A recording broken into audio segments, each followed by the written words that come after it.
Hey everyone, welcome back to Error Genie. Today I'll show you how to fix the update required loop error in Black Ops 6 on your PlayStation 5. If you're stuck in this update loop, follow these simple steps to get back in action.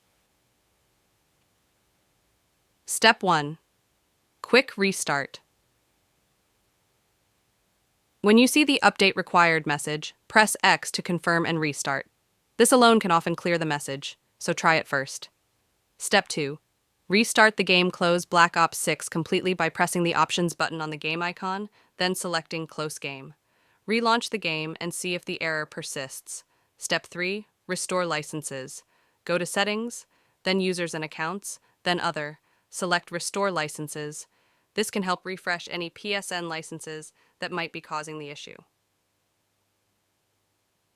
Step 4. Check for game updates. On your PS5 dashboard, select Black Ops 6 and press the Options button. Click Check for Update to ensure you're on the latest version.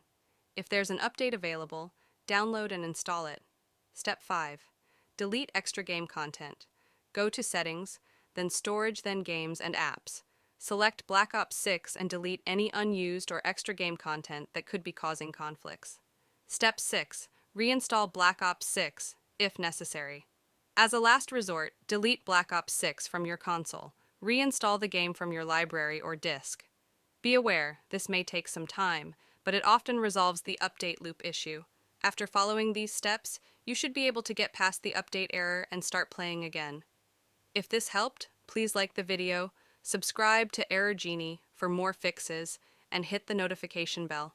Thanks for watching, and happy gaming.